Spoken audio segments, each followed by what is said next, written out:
All right, welcome back to the Austin Film Festival. I am here with the writers and directors and the editor of FISHBOWL, and I am so happy you guys came in. Amazing movie, so congratulations on that. Let me say that right out of the box.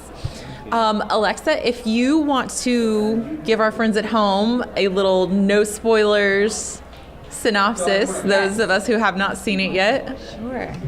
Our film FISHBOWL is about three young women that are sisters growing up in a small town, dealing with the loss of a parental figure and coping with kind of nervous breakdown of a parent who thinks that the rapture is coming. So it's kind of a film about losing faith, kind of finding it, and coming of age story. All right, so where did this kind of germinate from, Piero? Because coming from a small town, there were a lot of elements in here that I was kind of like, oh yeah. You're kind of like, I know that guy, that sort of thing. Well, first of all, thank you for the kind words about the film. We're thrilled to be here. This is a really big deal. So it's been a lot of smiles today. I mean, Steve and Alexa can probably speak a bit more to the inception, but I can as well. I came in a little bit later. We've known each other for about 6 years now and created a sort of wavelength back when we all lived in New Orleans, and we started a cinematic language together and relationship then. So I like to think about it like Steve and Alexa usually have the great visual ideas, and then I know when the phone rings for me, it's like, I don't need to think of the big picture thing. I can just help them realize it now. So I kind of came in once they had figured out the idea that I think, and you guys can talk to it, off of a photo shoot you guys did, and then I jumped on a little bit later and sort of helped flesh out the characters and the world and the sort of narrative scope. But you guys can talk to the original inception to start us off. Yeah, it's all started from a photo shoot Alexa was doing, and it was girls in their private school uniforms at a school in the county that we live in, and me and my cinematographer went with Alexa to her shoot and just shot footage while she shot stills. And by the time we got home, we said we needed to cut it to something, so we made a monologue for one of the models to read, and we ended up cutting to the monologue, and that's when we decided, this is only a minute, why don't we just add 89 more to it, and we made a movie.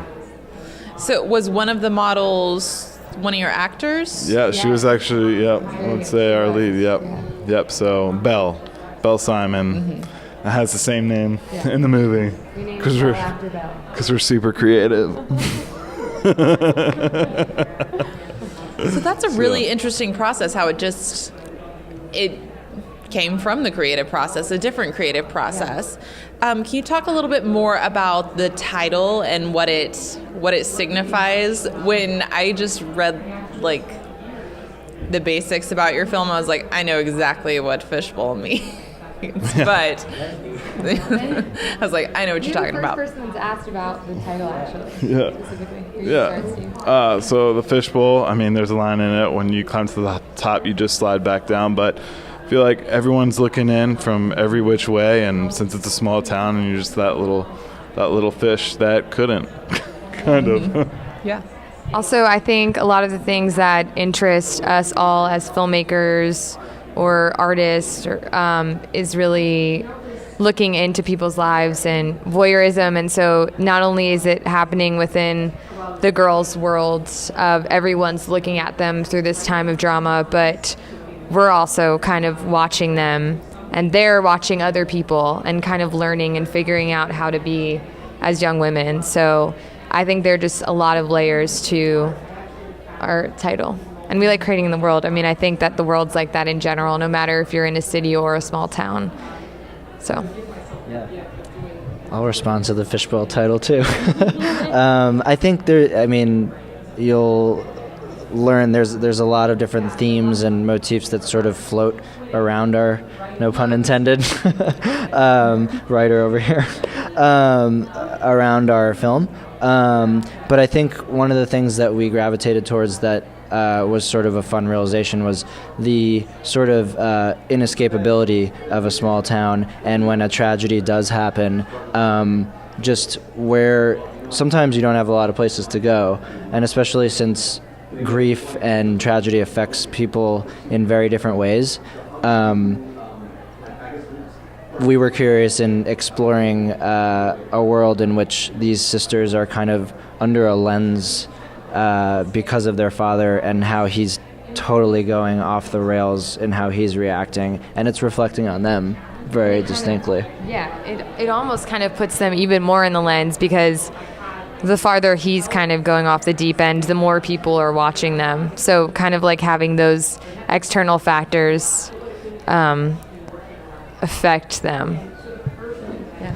So where did you shoot? I think you guys said you were from New Orleans. Okay, so this no, wasn't like we all your met in hometown. New Orleans. We all worked on various productions and TV shows there, and that's how we met. But no, Pierre grew up in New York, but Steven and I grew up in Maryland and filmed like in our high school. We used friends we grew up with, like some teachers, the fire department. Wow. The house. The most significant thing when you see the film is that the home, that really is like where you're watching them, and that was our neighbor's house that Steven and I would always see when we were going like near the bus stop or going to school, and we had never been inside. And one day for that photo shoot, we were like, let's just go knock on the door, and I want to see what's inside that house. So they become very close friends, and it was across the street from our neighborhood, and that's where we filmed the whole movie. And it was the scary house. It was always kind of like the weird house, and they're the kindest people who have become such a big part of our lives. They were in the film. The man that owned it kind of helped with the art department. It was just really wild how that happened, and the girls' room kind of became like their bedroom, even offset. It kind of just became the whole environment of the shoot, so it was really fun for us. Oh, I think that's good. Yeah, she killed it. Yeah.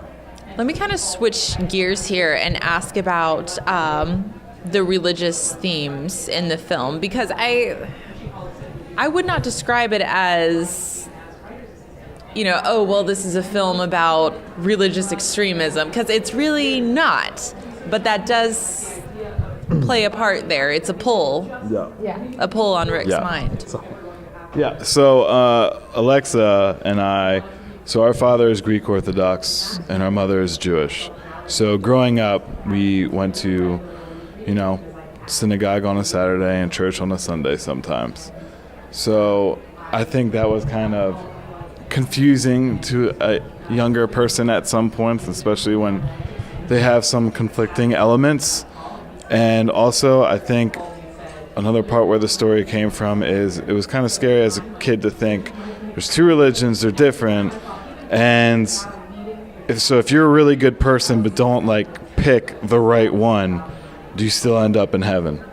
So that for the rapture thing kind of played a role within our stuff. But yeah, I mean, that's what I'd say about it. But yeah, I think it's really prevalent today, especially people in our age or just any age, kind of whether or not you're raised super religious and you're kind of grappling with, do I even believe in this now? Or you're using religion to help you through something. I think it was really important for us to touch on that, because I think that does have to do with really growing up and guilt and finding out who you are. And I know as a teenager, everyone has felt certain feelings or done certain things, and you've kind of questioned yourself or not understood if this is right, or if you've been shocked that you're oh, this is who I am, I'm okay with this is what I want to do. So I think that was really important for us to explore, and especially for these young women to kind of go through, because I think that sometimes it's not discussed enough for that age. And I think that's why issues occur and things happen, is because it's sexuality can be such a hush-hush thing. So that was really important for us to really touch on how sexuality can kind of be parallel to religion and how you're raised and how comfortable you are with like your parents or yourself or what school you're in. So it's all affects you for the rest of your life, I think. So. Yeah, and it's funny. I don't think, like, I mean, you guys can correct me if I'm wrong, but I don't think we really set out to make a religious film. It just kind of, the religion became a backdrop to these girls' worlds, and it's really a film at the heart of it, I think, about faith and where you place your faith. You know, we have the girls as our protagonists, but they each really have an individual identity throughout the film, and they're each on their own journey, even as they're together trying to figure out how to deal with their father and how to deal with the loss of their mother.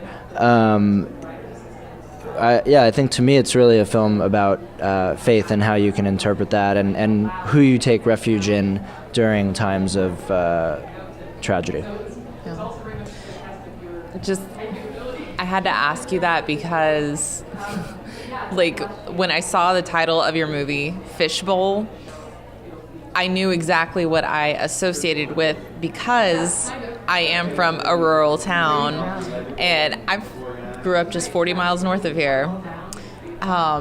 So from a very small town, grew up in a fairly conservative religious circle in that town.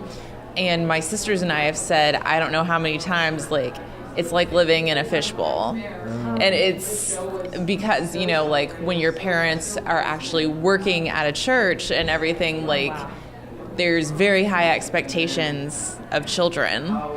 And so, like, when I saw this, I just associated that immediately, like, aha, I know where this is going. It's a lot of pressure. It is. That's a lot of pressure. It's lots of pressure. Yeah, go ahead. Yeah, no, I mean, that's really cool to hear your personal reaction to it, because it's also, like, interesting to see, it was interesting to see how religion did, like, develop in the film, though, as I mean, I think in a way the girls are trying to figure out how to use it, but also how to not feel like ostracized by it at the same time. Mm-hmm. So it's this interesting paradox and back and forth of, like, can we use religion in our own way to access this next level, but we also see that our dad is using it in this way, not in a productive way. Mm-hmm. So it's interesting to hear from your perspective how it affects small town dynamics and families, because we were sort of going for that. Yeah. And it's interesting that you guys, there's another twist on it there. There's kind of multiple levels of spiritual abuse going on in this film, like within one house, but also there's someone who's a national figure. And you can relate him to someone who's in real life or not. That's up to you. Yes. Ron Peltz. It's very prevalent. Yes. Right now. Well, that's the thing with having the religion is I think everyone, even if it's not religion that you've experienced that's been tough for you growing up, it's the same thing with, like, society, gender, sexuality. It's just kind of can be a substitute for whatever, I guess, uphill battle you've had to, like, conquer. Like, it really, Fishbowl, the religion, is just, like, judgment and how you deal with that, so... I was interested in how much you guys were able to convey with not a ton of dialogue. You know, I mean, Jessa's character barely speaks at all. Yeah. But, you know, it's just not a very chatty movie. Like, a lot of it just comes through your settings and your props and your actresses. And so how'd you go about building that? Well, number one, I'm going to say thank you. I feel like that's a compliment. I always love, I mean, oh, yeah. Seriously, I will never forget. I went to film school only for a year. I dropped out, but I will never forget one of my professors at NYU saying that really conveying so much by action and not words is just so much more universal and, like, something you can connect to. I mean, well, I guess first thing is that was, you came up with Jessa, right, being mute, right? Yeah. That's one of my favorite things about the movie. Her character, I just adore, and I think she's the most heartbreaking to kind of watch, and also just so interesting. And that's really important to us, is because everyone does communicate differently in life. So showing people that all either like aren't communicating or communicating in a different way was fascinating to us. And I think that all the elements like art direction, wardrobe, all those things, if they're strong enough, you might not need as much of like fluff. So, I mean, here. Yeah, I'll pass it right over to you too, Steve. Don't worry. Well, first of all, like as a writer, and I know this is the Writers' Festival, and it's felt very cool to be celebrated these past few days.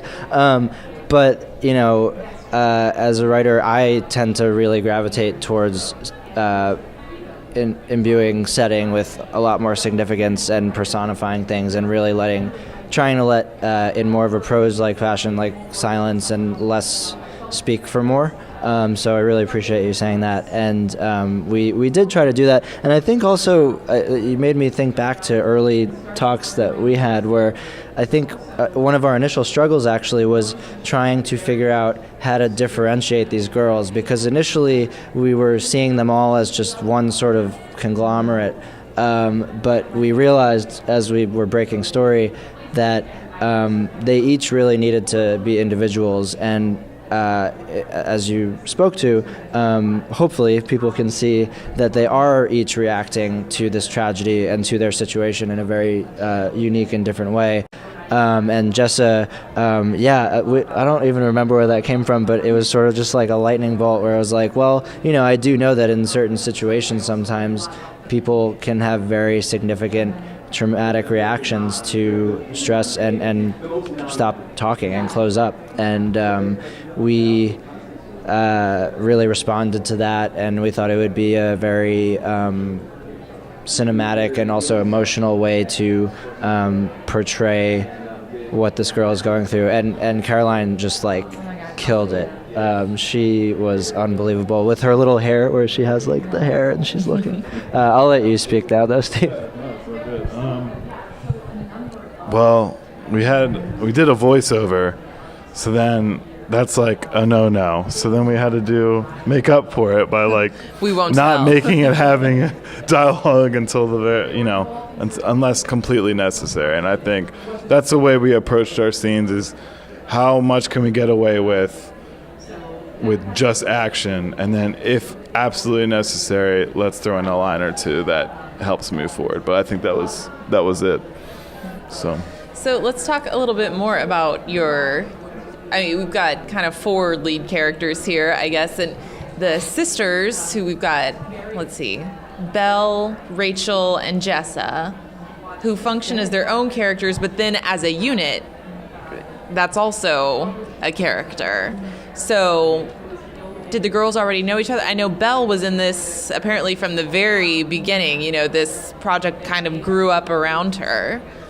So when did the other girls come in? Other girls came in late. Actually, it's funny. We even shot a day with just Belle and Rick before I think the other 2 girls were casted, which is crazy to think about now. But yeah, I think in the beginning they got along really well. I mean, yeah, for the first day, maybe Caroline was eating her Lunchables over in the corner by herself. And Emily loves naps, and Belle loved texting her boyfriend in the other room.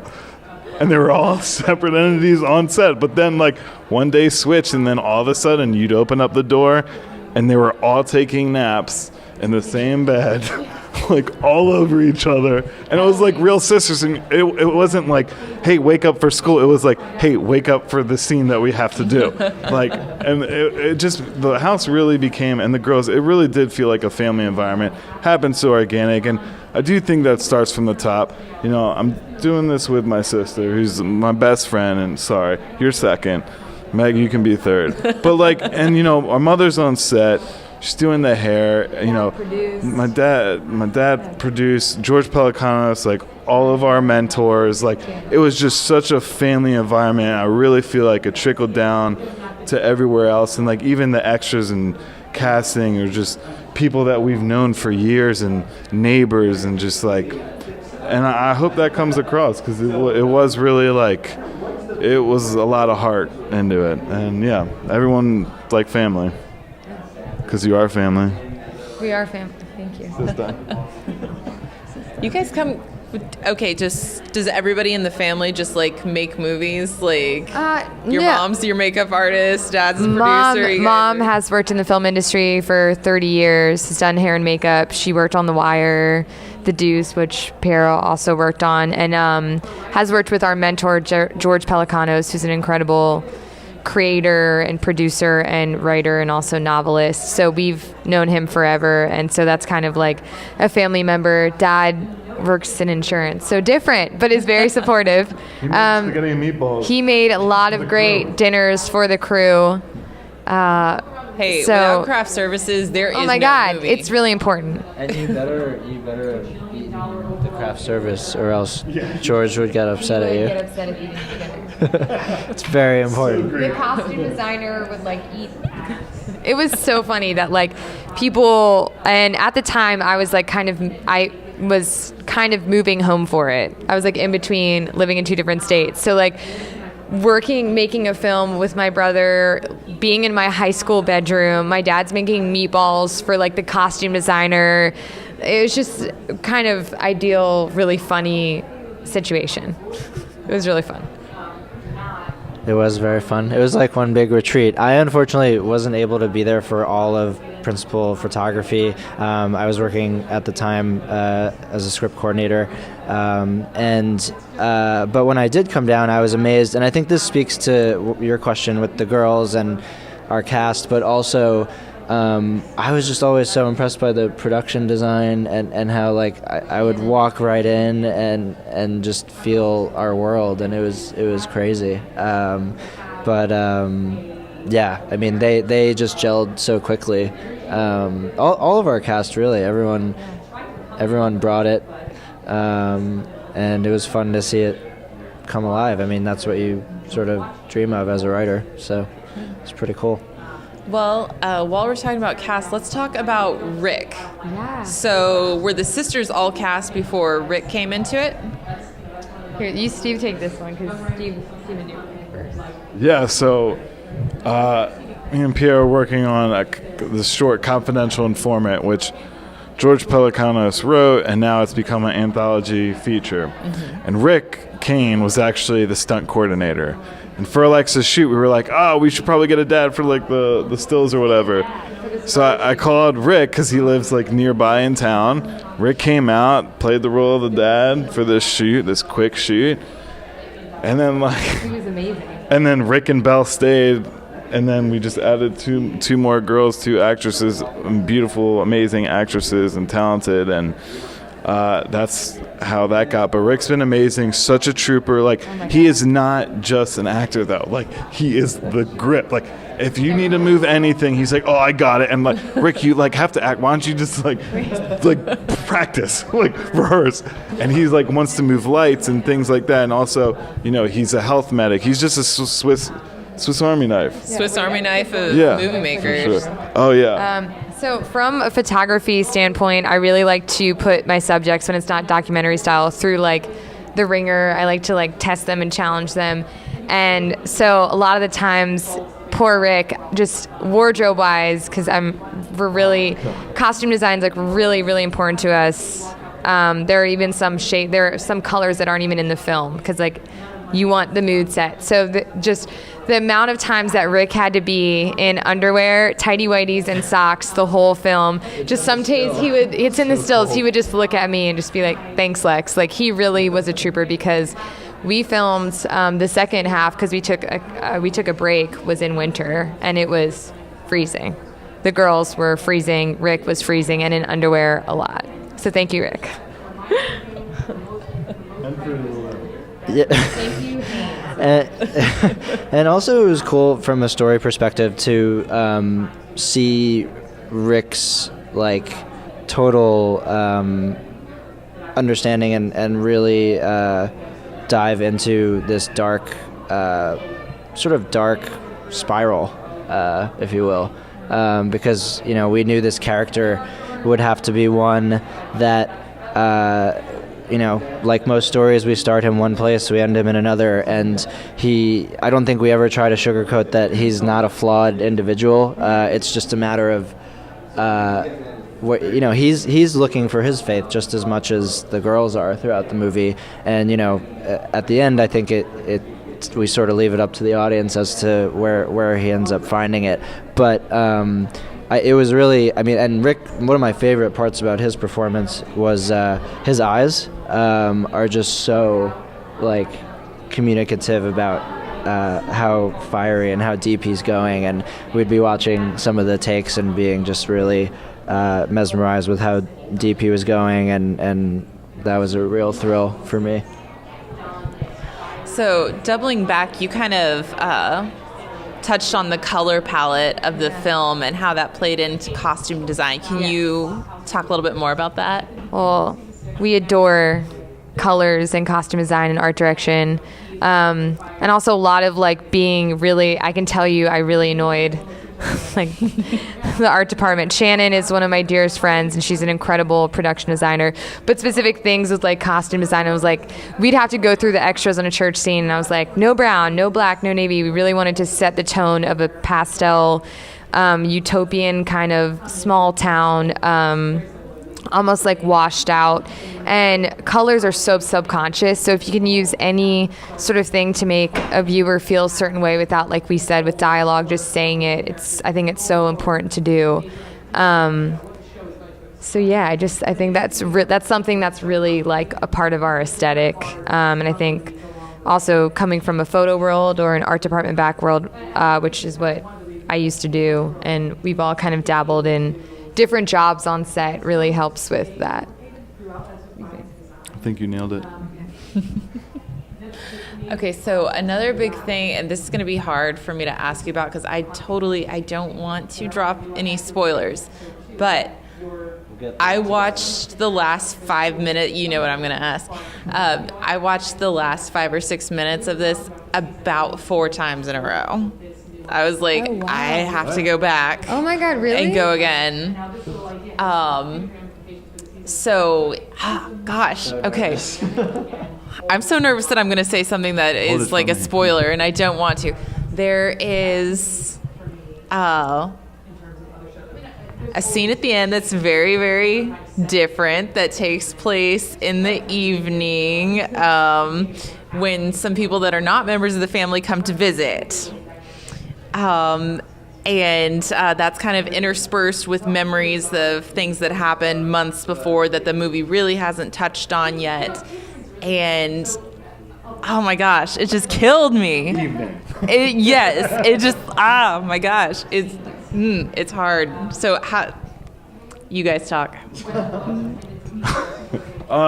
You're like, that's not a question. We can get through it together. Yeah, I mean. Yeah, I mean, to me, it was something that, how do you even talk about it? Not good. Heartbreaking. Yeah, here, you know without spoiling. It's kind of hard. God. All right, well, I'll see what I can do here. I think we, for the last act of the film, we really labored over it, and I think we went through a lot of different iterations of it, and landed on a sort of run-up and a climax that felt right and true to all the characters in terms of where we wanted to leave them. But I think there's definitely an element of wanting to. We wanted to pay off certainly our flashback narrative that we had been composing and teasing, because that's something that always breadcrumbs. That's something that's always fulfilling to me, when you can really leave that trail for an audience in an ambiguous way, and then pay it off. And we definitely wanted to do that and at least answer that piece story. But in terms of the actual ending itself, we wanted to leave that a little bit more open to interpretation, which hopefully we did. But I don't know. I'm really pleased with, especially for the girls, how we left them. And because I think it's pretty clear there. We see what they went through. We see why they've been making the decisions they've been making. We see why Rick has been unraveling, and then we, to me, understand why they do what they do. I think it all kind of reveals itself in a realistic way. Yeah. I tried to navigate that one carefully. I have one thing about it. I think that without saying anything that'll spoil it, it kind of sets up Belle to take her character to just kind of like step up, and I think that's kind of what we were just looking for. That was a moment. I don't think this will spoil anything in my really weird way of trying to explain that scene without spoiling it. But there's a bit where I guess we can say some pranksters come to visit. There's a prank that gets pulled, and Belle tries to chase them away, and that was just such a painful moment to see, see a teenage girl trying to protect her family that way, because to her this is not just a prank. This is not a stupid high school stunt. So was that written in, or did Belle come up with that, or like did she do that on her own? That was written. That was you guys. Okay. Especially since that had to be a safety thing, especially how we filmed that. I did wonder in that. the cutting sequence. Yeah, it had to be very coordinated. Yeah. How we shot that. I did wonder about that afterwards. I was like, oh gosh, that's such a simple, an eggshell shouldn't be anything, an egging should not be anything, but it can be something that people can get hurt doing that. Yeah. What part did you start watching from when you had to rewind? I kept jumping back to, okay, so like I said, I was raised in a fairly conservative religious community, and so talking about the rapture, I was like, I know what the rapture means. Like, I know probably a lot of people have never heard that word. I hadn't, but really before we started kind of researching. Okay, so there's something that in various Christian denominations, they refer to the glorious appearing, and they talk about bright white light. And so when, I guess somebody's headlights comes through the windows, I was like, oh, what is going to happen here? What are we seeing? So I was starting there and going forward, and it was just very, oh man. Some religious cues and motifs in there hidden. Yes, so there was the white light, and then there were flames, and then, and also, sorry, I would just want to say, because I also want to thank them because they're so talented. Yeah, our gaffer and key grip, Joe and Levi, our DP, who are amazing, really took advantage of, they're very educated in religion, and would come up with beautiful ideas how to signify, we lit one scene as the Last Supper. The certain things like that really helped us as a collaborative team to kind of keep that motif running through the film. Yeah, and I think I've finally now processed your question and can answer it in a good way. Well, good, because I haven't figured out what I was trying to ask at this point. I think that scene was, you can speak to this too, guys, but to me it felt like it was Belle's ultimate sort of release and breaking point that we had wanted to build to, and it came in a few different iterations initially, but I think there were so many payoffs of all the themes we had been laying in such a simple act, but also there's just so much guilt and shame and family pride, and just there's a lot of things swirling around there, and when we arrived at how we were going to actually script that and orchestrate that, it felt right from both a practical standpoint, but also religiously. There was kind of a good blend of both worlds there, I think. Mm-hmm. Yeah, I just thought that was, and then there is further wrap up of other storylines after that montage is over. But yeah, it was just I mean, the whole film was great, but yeah, that wrap up there at the end, that just, it got me. It killed me. It's really cool to hear that you responded so much to it. And that people know that's watched it and this is great for us. So thank you. All right. Well, where are you guys headed after this? What is the road for Fishbowl? Yeah. Utah. Anchorage. Oh yeah, we've gotten to a few other film festivals. Awesome. So that's been exciting, and we all have a few different projects and things coming up. But we're really just trying to find a good home for Fishbowl where we'll be taken care of. Awesome.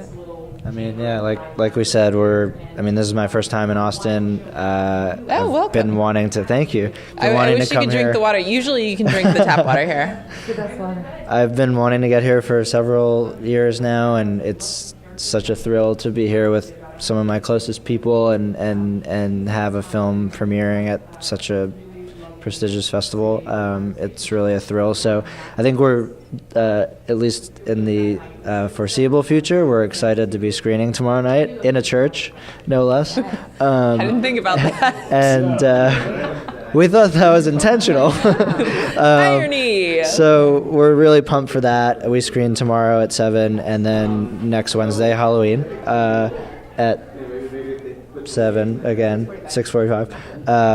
And yeah, I mean, we'll see. We're super excited to make our premiere here and see where the road takes this weird little indie. That's how I always talk about it, like such a weird little movie, but we love it. Yeah. All right. Well, congratulations, you guys, on great work. Hope to see you guys back here sometime. Thanks, Carrie.